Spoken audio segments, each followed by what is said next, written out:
Good afternoon, everybody. Pigskin Pete here. Welcome to Running Down the Hill with Pete and Bobby. We have a very, very special show for you guys this evening here on YouTube. We normally do this show every single week over on howardsrock.net for all of the members of the site.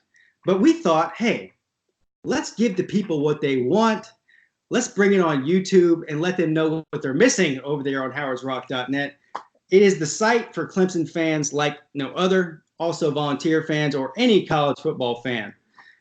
But normally what we do over there is we normally talk about Clemson's game last week, Clemson's game this coming week, some of the ACC teams, maybe South Carolina beating Georgia a couple weeks ago, stuff like that.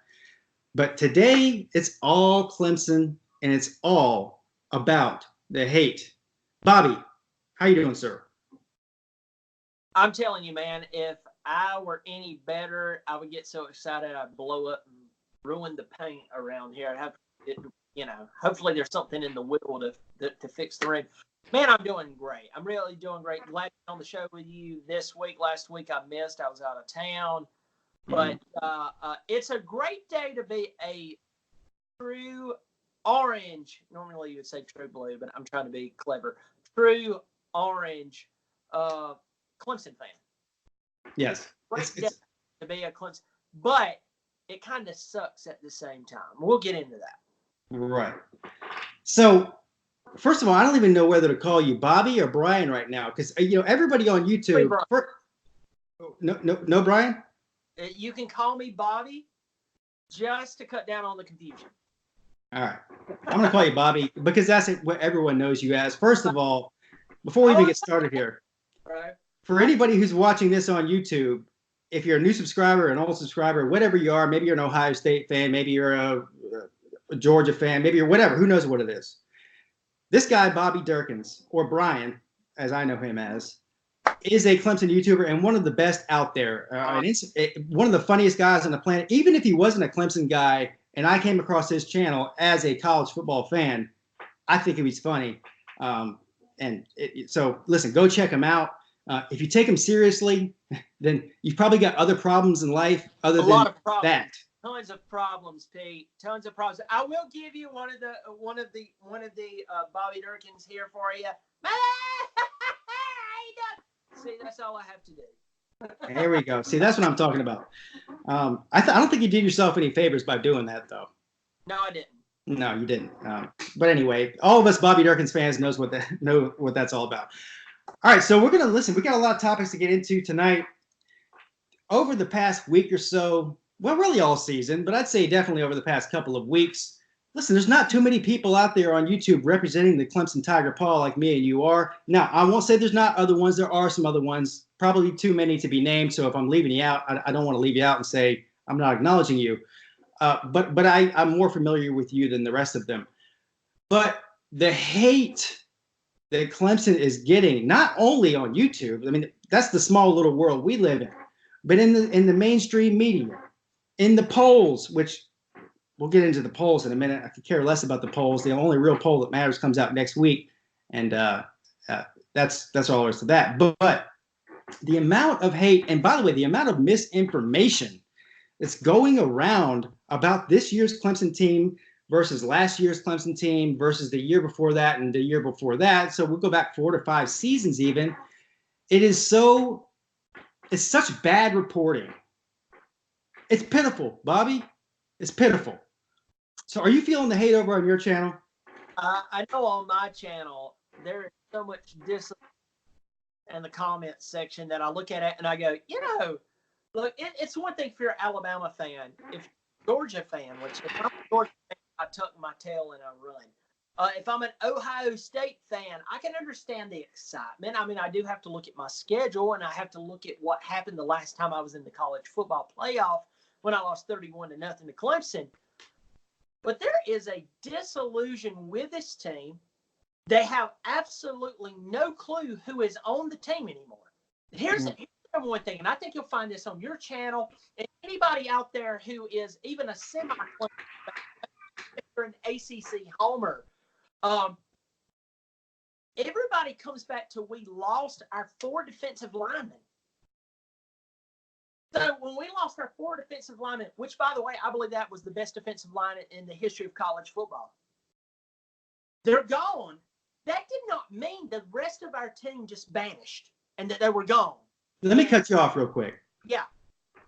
So all these guys on the defensive line this year, the young core on the defensive line, how are they playing so far? They're playing light out. How about that linebacker core, though? I am telling you, the linebackers are just hungry, crazy maniacs. How about that secondary? Honestly, I've been watching Clemson football since I can barely remember back in the late 80s. And a lot of people might even take some slaps at me and name out some legends. I'm not talking about legends. I'm talking about a complete secondary.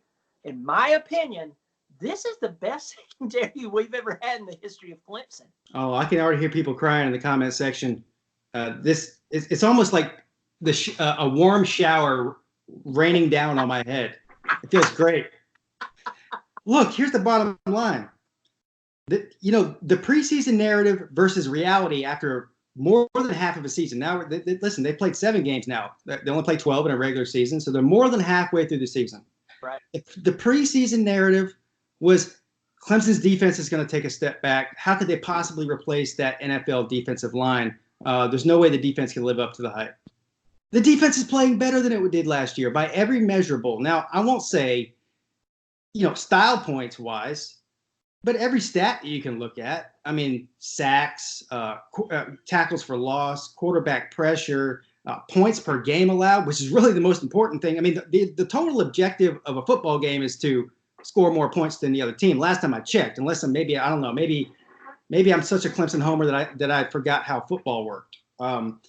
This secondary that we have this year and the linebacker core, when you look at Skowski and you look at what's the other guy's name? I don't remember. Chad Smith, I believe it is. No. Skowski, Simmons, the best linebacker in football. Simmons, of course, yeah, but I thought you were talking about the other guy. Okay, Simmons, Skowski. Then you look at Trayvon Mullen, and you look at A.J. Terrell, and then when you look at this defensive line, I mean, there's not a better collection of defensive players in the country as a starting team, and our second team's pretty good too. Now, you got other teams out there like Ohio State, who I think is probably the most complete team other than Clemson. Okay, so Ohio State has an elite offense, and they're scoring it at will on everybody, and they have a NFL defense similar to Clemson. All these other teams that everyone's yapping about, whether it's LSU or Oklahoma or even Alabama, I'll give all the respect where respect is due to all of these teams. They're playing great, but Alabama has some defensive deficiencies. We've seen that. Oklahoma still has defensive deficiency, even though they're miles ahead of where they were last year. LSU is not the same defense that we're used to seeing from LSU. They're giving them a lot of points and a lot of yards to people. So when it comes down to December football and probably more importantly, January football, the most complete teams are the ones that are most dangerous. And in my mind, that's Ohio State and Clemson. I mean, I watch Alabama play against a Tennessee team who is not only dejected, they're demoralized. And if Garantano does not try to jump over the top and he pushes forward and scoops under like a quarterback's supposed to do on a quarterback sneak, that's not a 35-13 ball game. Even if Bama wins, it's a 28-20 ball game if they just kick the PAT. What does that say? Well, Alabama has their problems. And I will not talk trash about Alabama. There's one thing I've learned about them, and you even alluded to it just a second ago. Alabama is Alabama. Much respect to them, what they've done the past 10 years, one of the most historic runs in a while. But they do have their deficiencies. They don't look the same. Tua, if you pressure Tua, and we said this last year, if you pressure Tua, guess what happens to him? He gets easily rattled. I'm not talking about against Ole Miss where he puts up 60 points. I'm talking about LSU. I'm talking about Clemson. I'm talking about these types of teams and these types of players. We go to Ohio State. We see this talent. We see the ability. I agree with you. They're really, really complete. But then you have to step back and say, who have they played? And I know that's always the question with Clemson. Here's the difference with Clemson. And I know all the haters out there is going to, man, you're armed with your keyboard. You're going to be saying some crazy stuff. Here's what I have to say to you. Other than Alabama, nobody has won a national championship in years except for Clemson and Alabama. Period. Ohio State did the first year of the playoff. They won that first year of the playoffs. You're done. Why? I mean, you can sit here and talk about Clemson's schedule this year, last year, the year before. Guess what? Clemson still won the national championship 2 of the past 3 years. I mean, so how does that transcend to this year, in your opinion? Well, I will say this. I don't really. I know Clemson has been dominant along with Alabama, and I've said this a lot, probably too much, and I get a lot of criticism for it. That I don't care how good Ohio State looks. I don't care how good Oklahoma looks. I don't care how good LSU looks. I'd rather play any of them in a postseason matchup than Alabama. You don't want to know why? Because I trust Nick Saban. I trust Alabama to show up for the big time game when it matters, because they've proven that they can do that. Clemson's proven that they can do that. It's one thing to run through the regular season and look flashy and look great. It's a whole different thing, especially when you have players on the team and coaches on the team for most of these teams that we're talking about who have not been in a championship situation before. That's when coaching matters, right? Play your best football when it matters. So I'd rather play any of those other teams, not knocking the other teams. They're all great. Of course, I think they all have a chance to win the national championship just as much as Clemson does. But when it comes down to the nuts and bolts of this whole thing, who would you trust in a championship situation, a playoff game, more than Nick Saban or Dabo Swinney with the talent that they have? As long as Tua is healthy. By the way, that's another situation. I hope he gets healthy. I hope he's, gets well soon. There's projection out there whether or not he'll be healthy enough to even play in the LSU game, which is a huge game for Alabama. That might decide who wins the SEC. Certainly will probably decide who wins the SEC West. So I hope he gets healthy. And, of course, there's no hate towards that. But, who would you rather play out of all these teams? You've seen football. You've seen as much as I have. Ohio State, Oklahoma, LSU, Alabama, out of Penn State. Out of all those teams, if you could pick one team to play in a playoff situation to guarantee Clemson maybe the best chance to win, which one would you not want to play? Alabama. Here's the deal. You come out of the conference championship weekend, okay? You come out of the conference championship weekend. You have 5-6 weeks to prepare, if that. You have Nick Saban, whether you love him or hate him. You can sit here and talk about, I despise it. We're not talking about whether he's your best friend. We're talking about whether you have to face him and whether you would have to deal with his game plan ritual. The man is brilliant. He would have to be brilliant with as many coaches who come in and out of his organization, and somehow he still keeps them relevant. So very, very dangerous. If somebody told me next week, hey, Clemson has to play Ohio State first round of the playoffs, I'd say, hey, man, they're talented. I know Ryan Day wants to prove a lot. I figure that their team is going to be fired up. The last time we played, we won nothing, yada, yada, yada. But there's respect. It pales in comparison to the respect for Nick Saban. Because, and this is what we come back to on this Alabama, Clemson versus everybody else issue, and what really pisses us off with everybody who's narrating this entire thing is they're proven. They're proven. That is the difference. They're proving, and it starts with the coaching staff. I know, but you do know, Bobby, and this is very important, by the way. I want to let you know, because I'm sure you probably haven't heard this yet, and this is probably the most important factor in all of football, according to everybody other than me. You know, Trevor Lawrence is throwing more interceptions than he should, right? Oh God, let's replace him. We need somebody proven, like Joe Burrows, who's never won a national championship, like Justin Fields, who's never won a national championship. Like Jalen Hurts, who ended up getting replaced so they could win a national championship. Right. I mean, I could go, and you know me, my style is I always think someone else. This is someone else's son. I'm never going to come after them. So I don't mean that. No, those are all great players. All great players. Great players. But what I'm saying is, these guys have not won a national championship on their own. And it's not even about that. It's the fact that I've never come on here and said Jalen Hurts is terrible or Joe Burrow's terrible. I think these guys are amazing college football players. Very talented. Justin Fields, these guys should be given the utmost respect.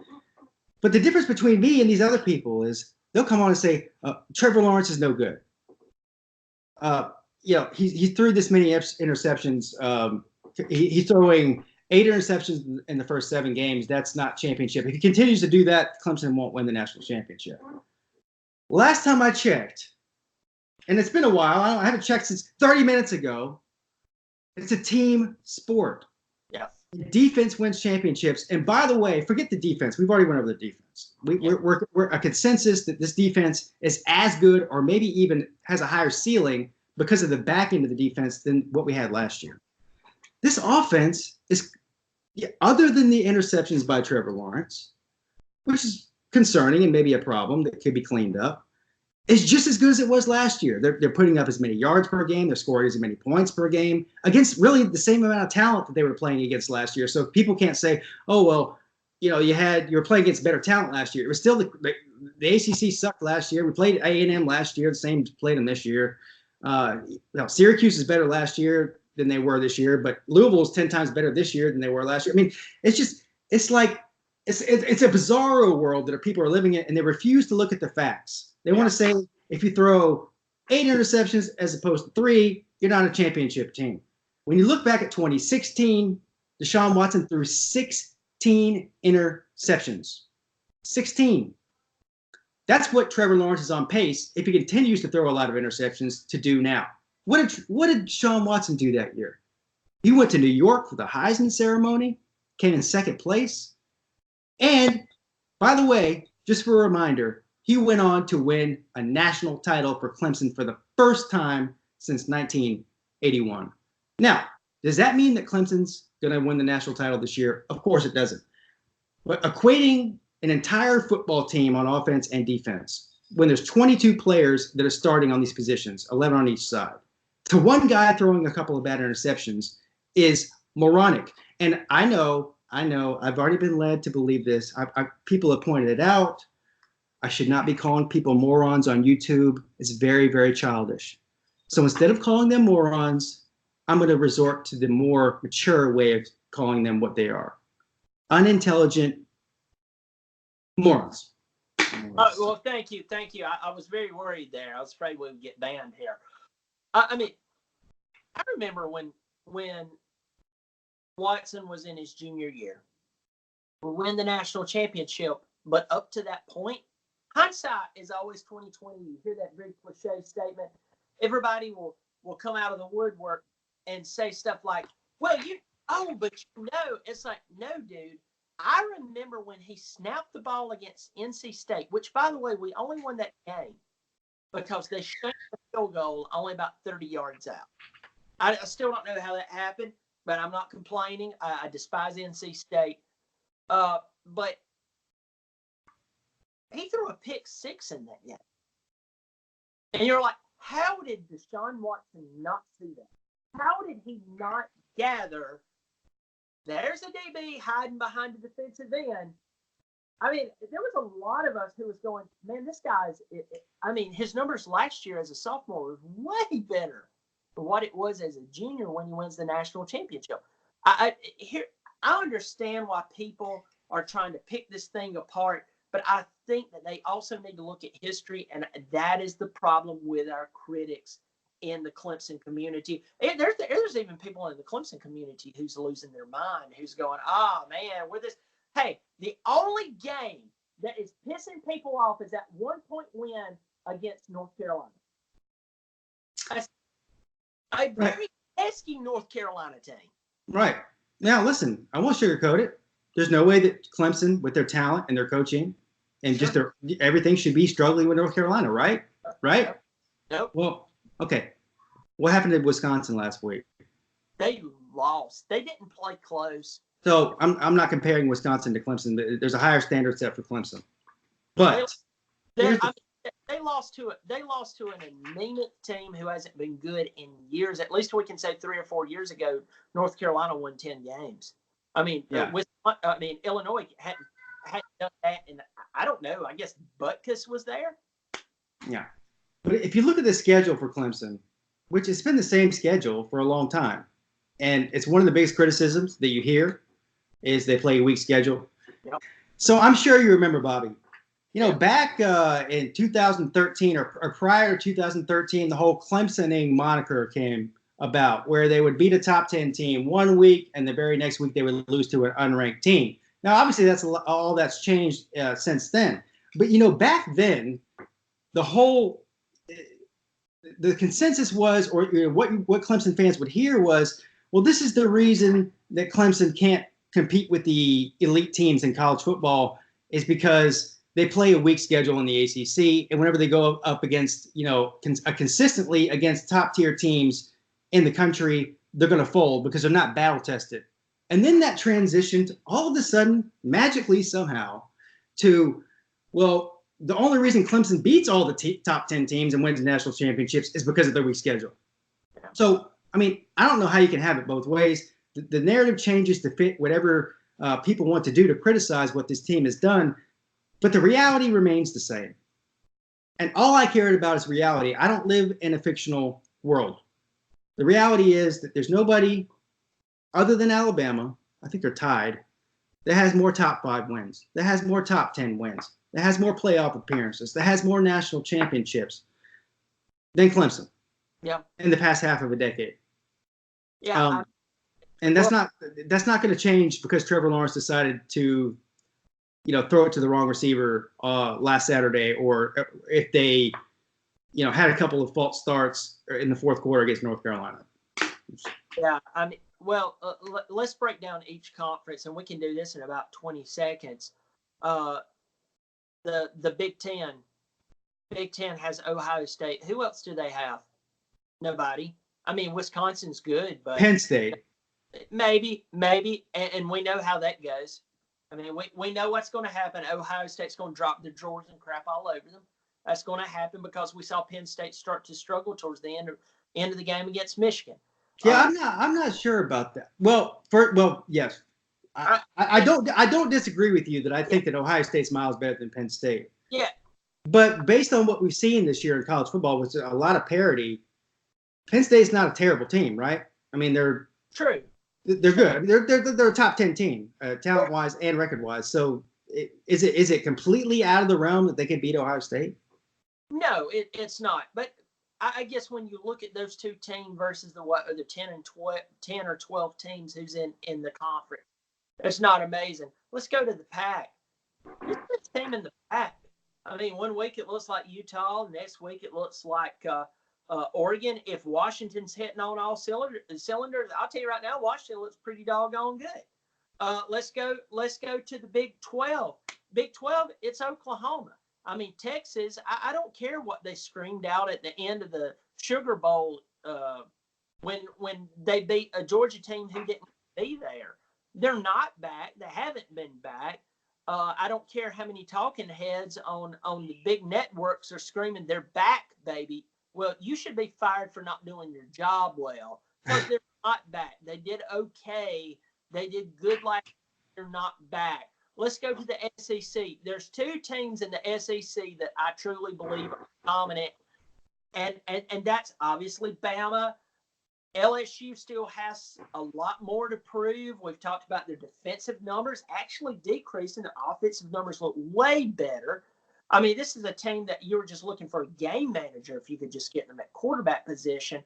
Or we look at Florida. I think that Florida's definitely improved, but they're up and down. I mean, it's here and there. Georgia, I love their demise. It makes me happy. But at the end, who's the best two teams or who's the best team in the SEC? It's Bama, and then you would say LSU, and they're going to figure out. And if you think that Nick Saban's not paying attention to that game, everybody out there, you need to go check yourself into a mental facility, because every time you think somebody's going to catch him sneaking up on them, he makes them royally pay, and that's except for Clemson, because Clemson's proved they'll run toe-to-toe with him. But with all of that said, and I know I could keep going and going, but my point is, most of the conference only has one team who's worth a piss. Only one team who's truly worth a crap, that if they had to go into a college football playoff environment, they could semi survive and not get blown out. So this whole idea, because your conference is not filled with top 25, top 20, top 15 talent, and you suck, that is, I don't know what planet you're on. Just go there and live and stop associating with the rest of us, because it's not realistic. And this is why the college football playoff committee is certainly not a perfect system. I think we can all agree to that. But there's bias, whether it's the AP. First of all, the AP is extremely biased. That's why I don't pay any attention to it. The coaches poll is biased because you got certain coaches that have friendships with other coaches and not others. And, you know, somebody might hate Saban because he can't beat them and he won't vote. You know, the coaches poll is probably the most biased of all. Probably so. But at least the college football playoff committee, at least they take into account a lot of other factors. I think the SEC is probably top to bottom the most talented conference. At least this year and last year. I also believe, and two things can be true at the same time, that they are the most overhyped and what's the word I'm looking for here? Entitled conference of all time. If you have Clemson or anybody in the ACC for that matter that beats a Pittsburgh, they'll say, "Oh yeah, they should have beat Pittsburgh by 50. Pittsburgh's in the ACC. Pittsburgh sucks." Who's Pittsburgh? Pittsburgh. Like we did last year with the ACC title game. Yeah. But then Penn State this year almost loses to Pittsburgh early in the year, and they go, "That's a quality win." Pittsburgh early in the season. Now those cannot both be true. Yeah. Either Pittsburgh's good or they're not, right? And also they look at this game last week. This is a prime example of what I'm talking about. Louisville last week.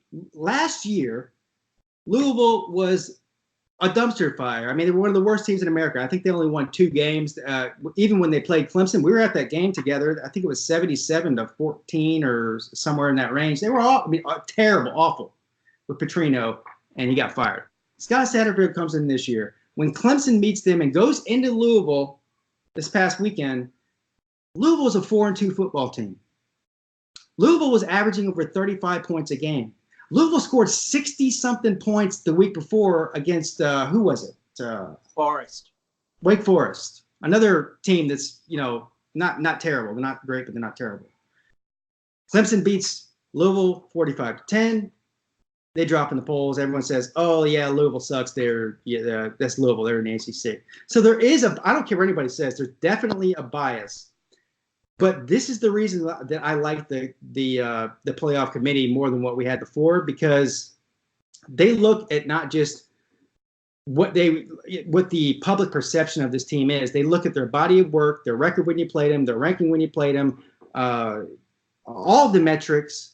If you have a close game against somebody on the road, they're not going to punish you for that. Even if you have a loss, that's the other thing, because the AP poll will definitely punish you for a loss massively, especially if it's in the ACC or the Pac-12 for some reason.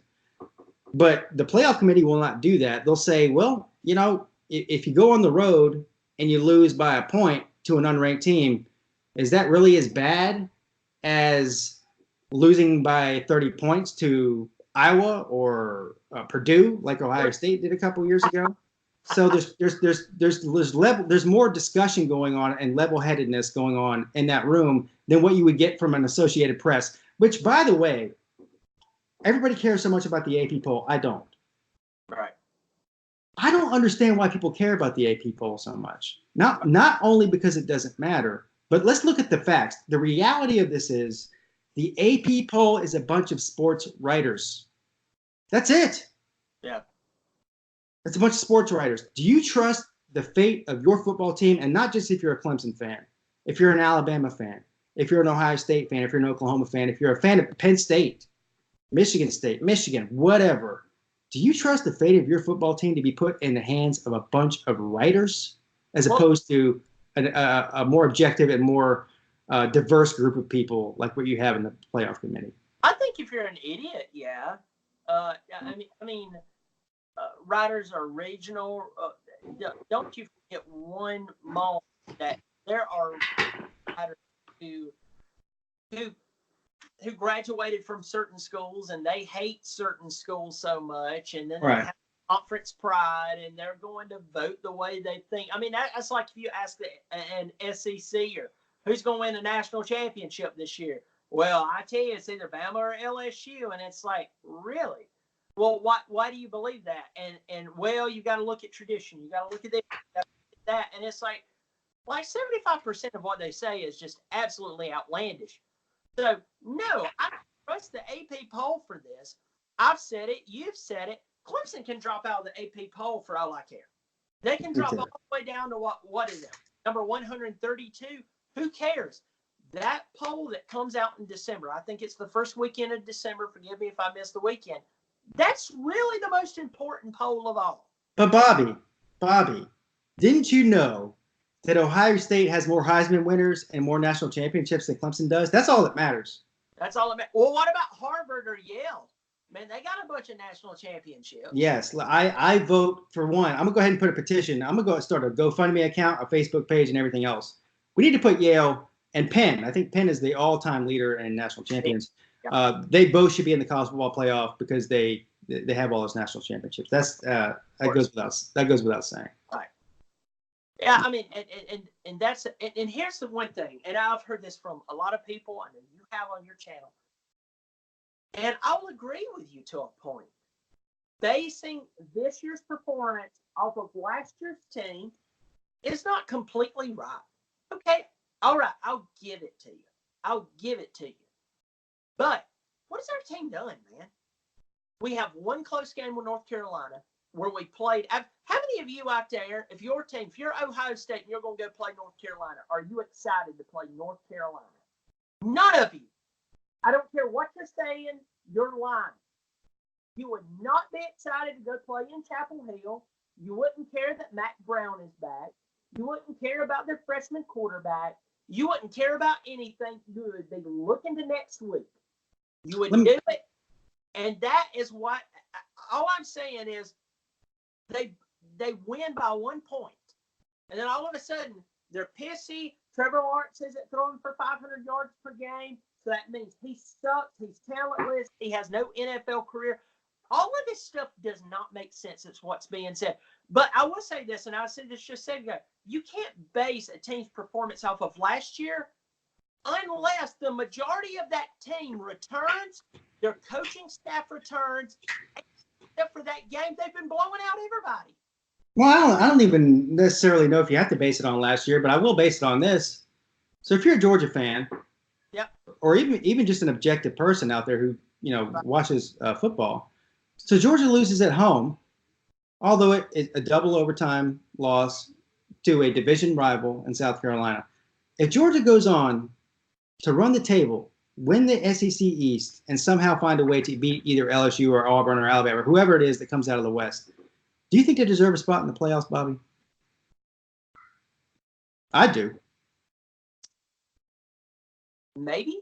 I mean, if they beat LSU or Alabama at that point, but they lost at home to an unranked team, Bobby. That goes against the whole narrative. You can't do that. And that comes back to the bias. That comes back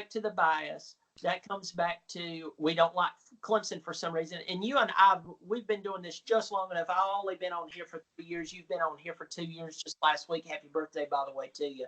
Thank you.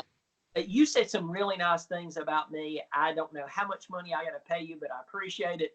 Y'all need to go check out that video. I'm expecting $100 in PayPal tomorrow. Thank you. Absolutely. It'll be more like 5. But I'm going to throw this out there. Your question there really raises the thought. Who's playing the best football win? And that's a lot of the question that the playoff committee in the first week of December is going to be asking themselves. Who's playing the best football now? Who has beat who? Who has done what? It's not, hey, they won by 1 point against North Carolina. It's who has done what. If Georgia, and I hate to say this much as I want to vomit, if Georgia goes in and they beat LSU or Alabama, I still think it's going to be Alabama because Saban's going to be ready for that game. Don't you think? For one second, he's caught off guard by it. They deserve a spot in the playoffs. Yeah, I agree. They definitely would. And the same way that listen, a lot of this is going to take care of itself because, like you just said, Alabama and LSU have to play each other. Penn State and Ohio State, that's 2 top 6 or 7 teams, depending on what poll you're looking at, have to play each other.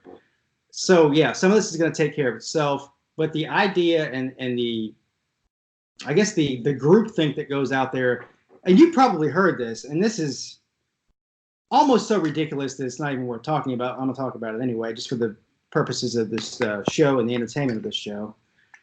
An undefeated Clemson would get left out of the top 4. Are you buying that? First of all, I want to go ahead and go on record here and say you can hope and wish that all you want. It ain't going to happen. All right, so if they go undefeated, they're going to be in the playoffs. That's all there is to it. You can cry about it. You can talk about who they have played, who they haven't played. North Carolina, you can scream about one point at North Carolina until the cows come home. Doesn't matter. You're going to be crying for a very long time because they will make it into the playoffs. I don't care what everybody else does.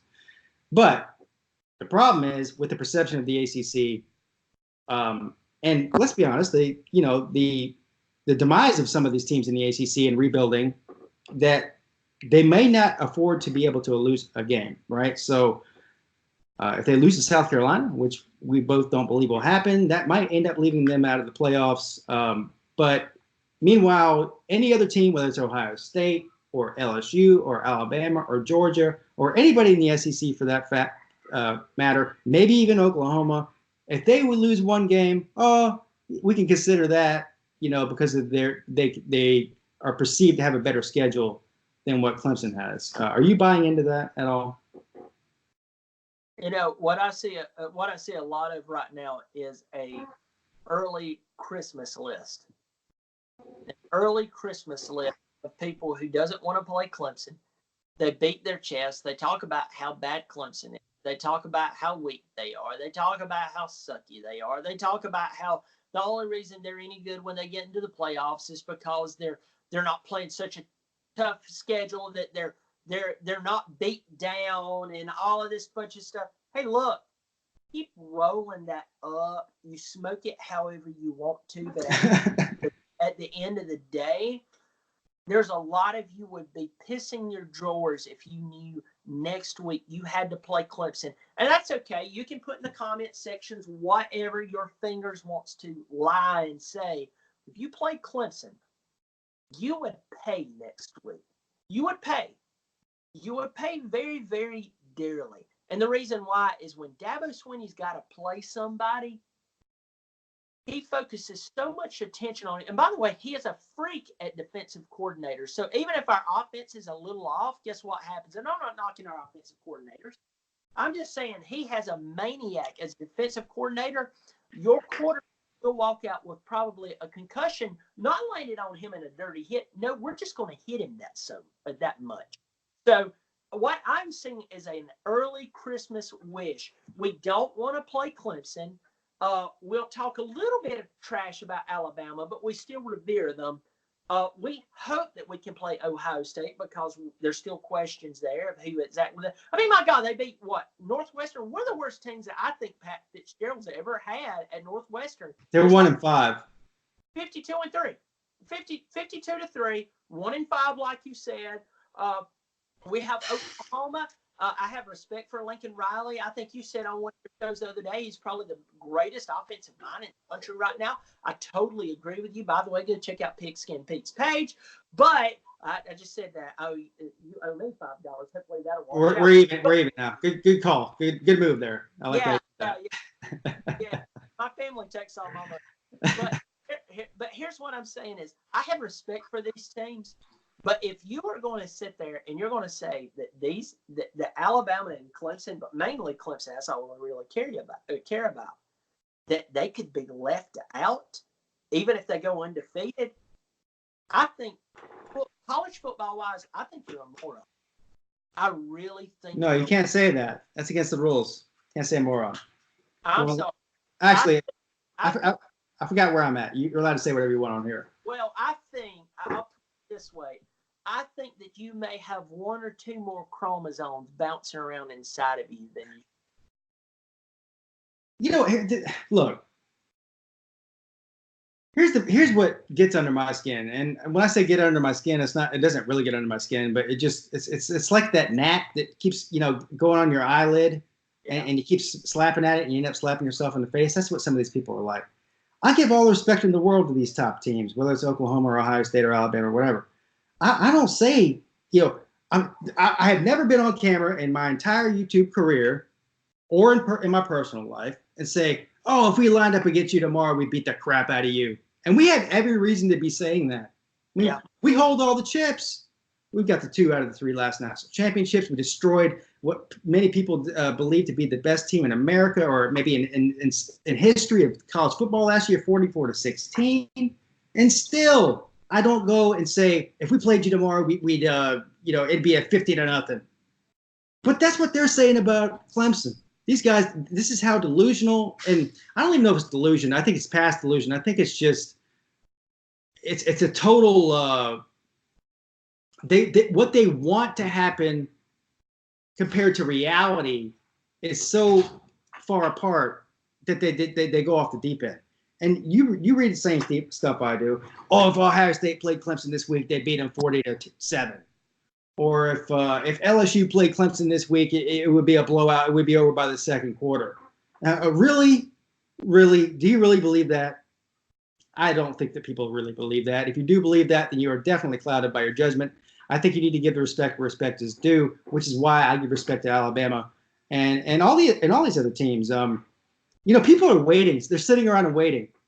Can you imagine the day? Because it's going to happen. Right? Yeah. Nobody wins every game. Me and you, we're Clemson fans. We haven't seen a loss since 2017. We're on YouTube day after day, week after week, past couple of years. No losses.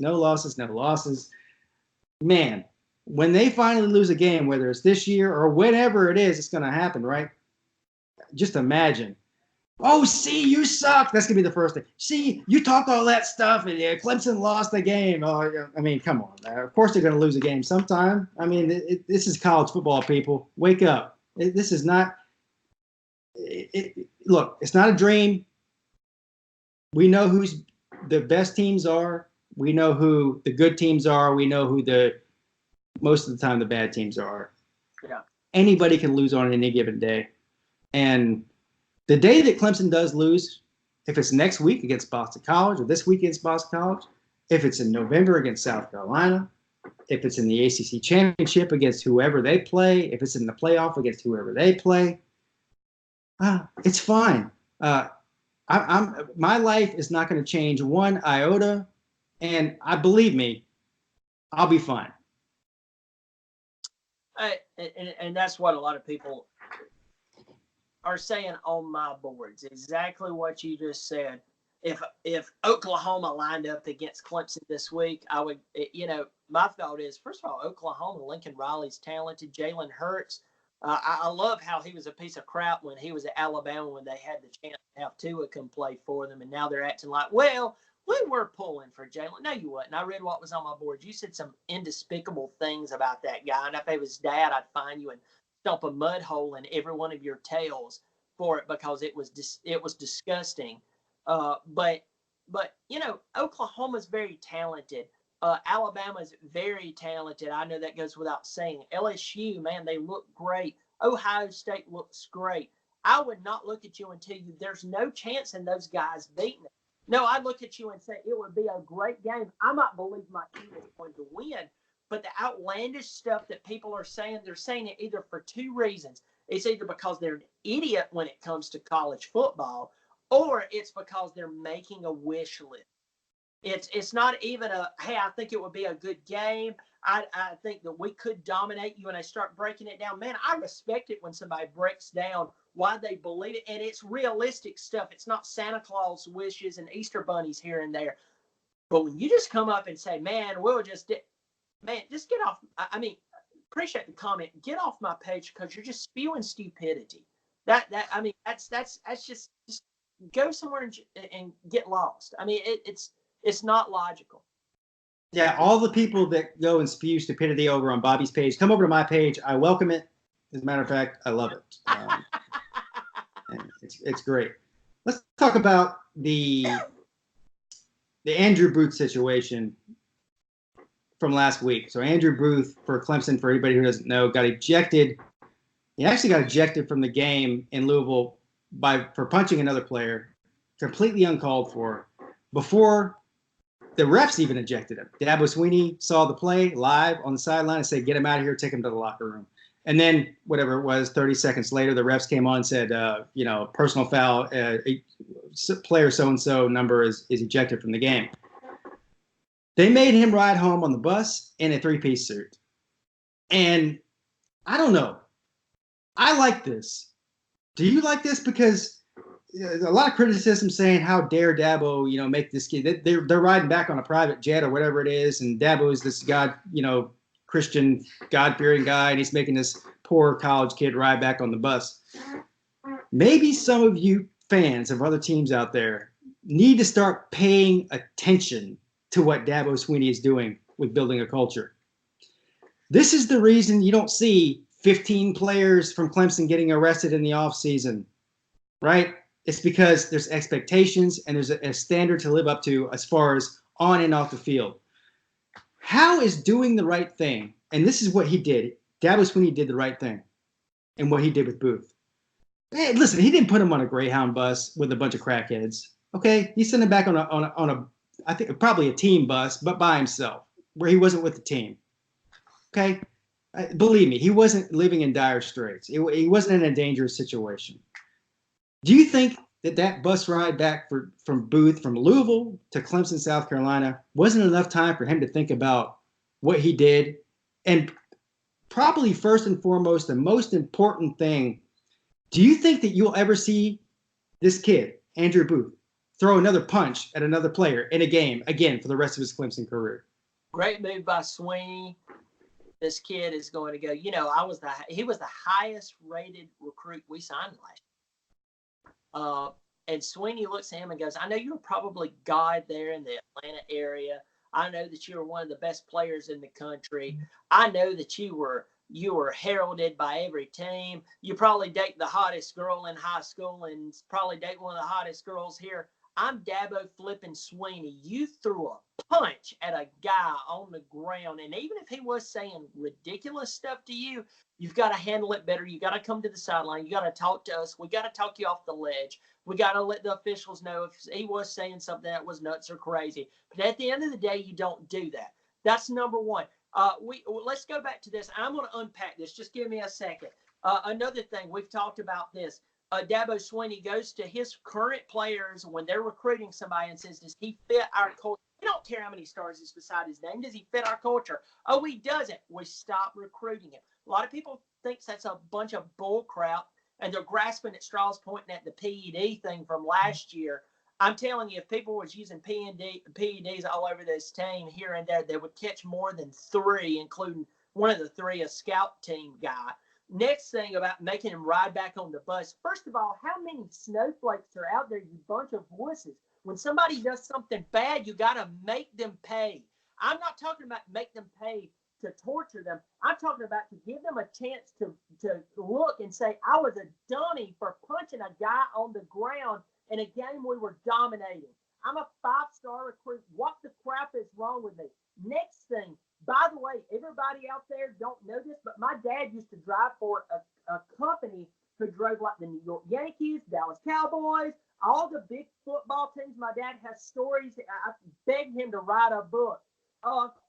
He was not sitting on some crack bus like he was talking about. For you morons out there who don't realize it, there is actually a transfer truck who does up days before the Clemson game, and they go set up the locker room how the Clemson Tigers want it. You know why? Because you don't show up 5 minutes before and set up the helmets and all this bunch of stuff. No, they go up days before. A lot of games, the cheerleaders don't even ride the flipping plane. So for all of you out there who's trying to be a social activist and you're failing horribly, he did not abuse this guy. He did not treat him wrong. What he should have done is he looked at him and said, "You're going to act like a thug? Instead, he said, get in a suit, look like a man, get on that bus, and I want you to take a long ride back from Louisville, which is a long ride, all over the way back to Clemson. And I want you to think about who you are, what you are, and why you want to be on this team. We will see a different man. And for the rest of you out there who doesn't think that what I said is right and that it's too hard, your kids are probably telling you, get away from me. Listen, that's all the people that are criticizing this, as far as college football fans go, these are fans of teams who their coach does not have control of their team. The thing that happened last week with Jeremy Pruitt, for some reason, if this was 10 or 15 years ago, this would have been a non-story because it happened all over football. Garantano, with the game on the line, well, I say the game on the line, it would take us at that point probably a miracle for Tennessee to come back because they were down by 2 scores. But on the goal line, decides, in a hurry-up offense, they're down there on the 1-yard line, decides on his own, without the coach's consent, to change the play at the line of scrimmage to a quarterback sneak. That's not what they wanted to do. He goes off the sideline after it. He fumbles. Alabama runs the ball back for a score. Game's basically over at that point. He comes on the sideline. Jeremy Pruitt is livid, walks out onto the field, and he puts his finger in his face and yells at him. And briefly, it's really even hard to tell from this video. I don't know. People say he poked him in the eye and he grabbed his face mask. You would have made it sound like he beat him up or something. He basically just grabbed his face mask briefly and gave this kid a stern talking to. And that's what he is. He's a kid. He's 19 years old or whatever it is. And you would have thought that he just went out there and whipped a homeless puppy with a belt on the street. And you know what? I applaud Jeremy Pruitt for doing that because he did not hurt this kid. He taught him a lesson. And, Dabo's been doing this. He's been criticized a lot. Do you remember, I want to say it was like back in the first ACC championship game he played in. And maybe it was 2012 or 13. Do you remember what game I'm talking about? So the punter or the kicker decided on his own to do a fake punt. Yes. And threw a pass. And Dabo Swinney had him on the sideline, and he threw it like an interception or incomplete pass or whatever. And they gave up field position. It was an awful play. Dabo Swinney reamed him for probably 5 minutes straight on the sideline. And he did everything but punch this kid. And the whole national media, this is embarrassing for Clemson. How dare this guy treat this kid like that on TV? This kid looked like he was almost to be in tears. Then later on that year, so I think that might have been, that was in the ACC championship. So later on that year in the Orange Bowl, I think it was, Dabo Swinney calls a play, a fake punt for this kid. And he executes it, throws it down the left sideline, 30 or 40 yards to Christian Wilkins at the time. I think he was a freshman. Complete. And it was amazing. And so you had the same thing last week when 2 weeks ago when BT Potter missed the field goal. He reamed out BT Potter, benched him, said he's a second-team guy. He's not kicking anything unless it's over 45 yards. The whole thing, everybody's coming down. Oh, what a jerk. Way to ruin his confidence. This guy's making $9 million a year, and he's treating these 19, 18-year-old kids like complete crap. Last week, BT Potter comes out there. First field goal of the game was like 48 yards, nails it. Yep. This is what leadership looks like. If you want to cry about hurting people's feelings, football is not your sport. Go play. I don't even know what is your sport if you get your feelings hurt. Literally every contact sport pretty much requires discipline. If you ever took martial arts as a kid or an adult, I was in martial arts at a young age for many years. Listen, I got grabbed, pushed, punched, kicked, slammed to the ground by adults, and I was a complete kid because I messed up. Guess what? I never made that mistake again. Yeah. And so I think we're probably getting off a tangent here as far as, just the way how soft America's getting. But what my point here is that if you're a fan of a team and your coach isn't doing this, I'm not about abusing kids or belittling them or anything like that. That's a totally different subject. But you've got to show these kids what the real world is like and teach them toughness and teach them that they can't go out there and make their own rules, especially in the team aspect. right? Because they'll get fired from their job the first year on the job if they do that. If they get into a marriage or become a parent and they want to act as if there's no rules applied to them, then their marriage will end or their kids will grow up to be degenerates. I mean, it's just it's a life lesson, and that's what it's all about. So I'm sure 100% true. Everything I just said is going to get about 1 million hate comments on here, but it is what it is. I mean, I can sum it up like this, man. I have family members, not to get too dark here. I have family members who were actually abused by their fathers, and their dad abused them whether they did something right or whether they did it wrong. This is not abuse. This is called, I am going to hold you accountable. Notice Garantano, he made that call, and I'm not knocking the kid. He probably thought he had a good idea. He thought he was the decision maker, though he's the quarterback, and they had called something different. But notice when he walks to the sidelines, and people would say, "Whoa, he was dejected. This was this and the other." He's looking at the head man fired his job for starting this kid who will keep his scholarship. And you start seeing Jeremy Pruitt pointing at him, going, "What were you doing?" And I'm waving out a few words he said there. You could see him. And Garantano, instead of stopping like a man and saying, "You know what? I thought I had that. I didn't do it." What's Garantano do? He slumped. And that's when Pruitt got pissed off and grabbed him and said, "No, you're not going to walk past me. You just made a decision here in front of God and everybody to change the play that me and men who have been coaching football probably 3 times as long as you've been alive, you decided, and now you don't want to explain to me why you did what you did."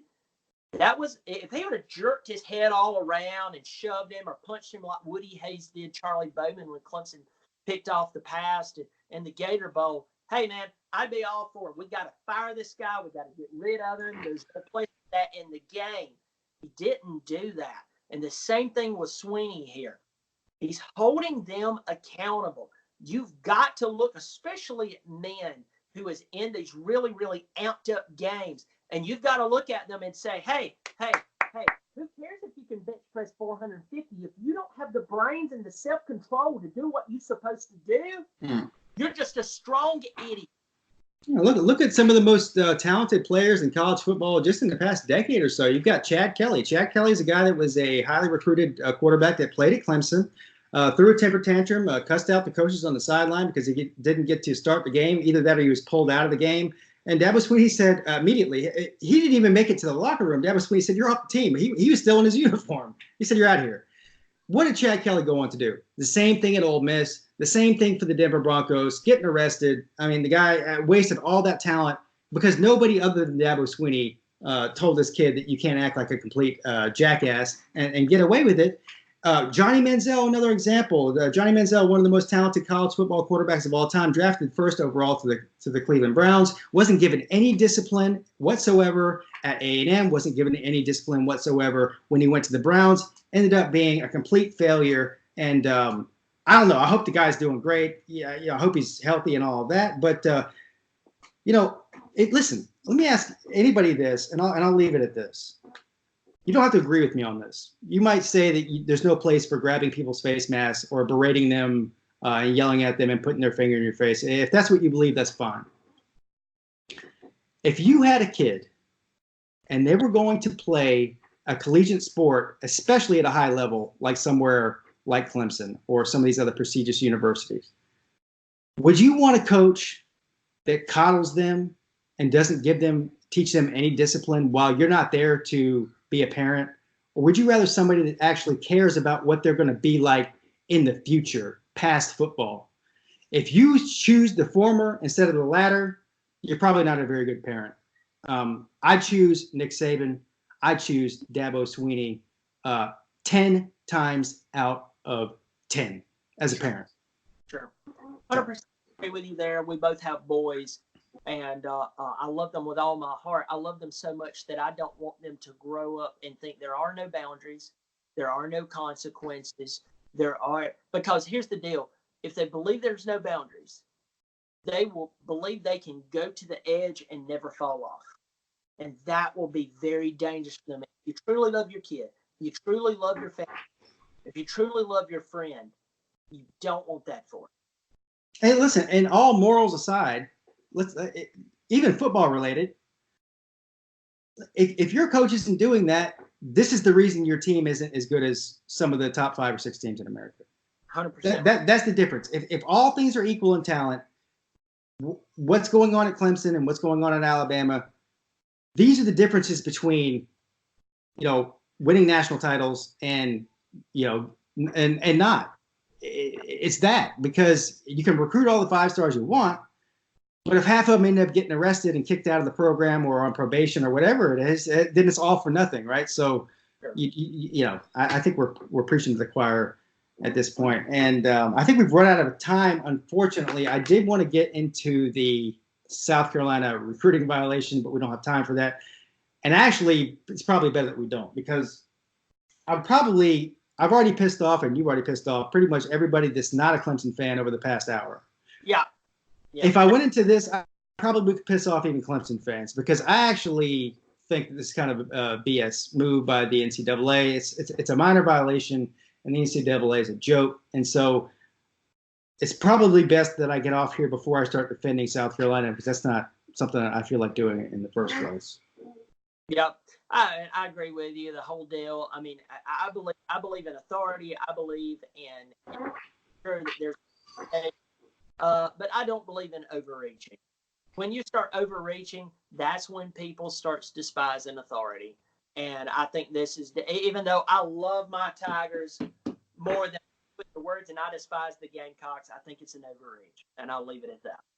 Yeah, stupid rule, stupid organization that has no really consistency with the way they do anything. So we'll leave it at that. We'll have to maybe do another video about that next week. Sure. When we have more time.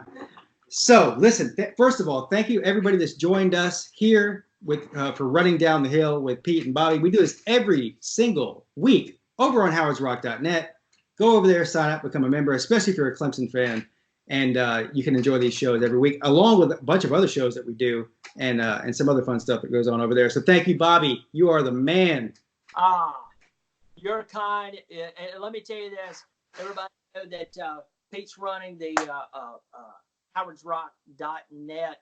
Go check out his channel. I know I don't have to say that, but I'm going to say it. I'm telling you, great content. Every time I can sit and listen to it, comment, call him up, text him, harass him at all hours of the night, tell him how great his channel is. Not because we're friends, because he is absolutely rocking the college football world. So go check him out.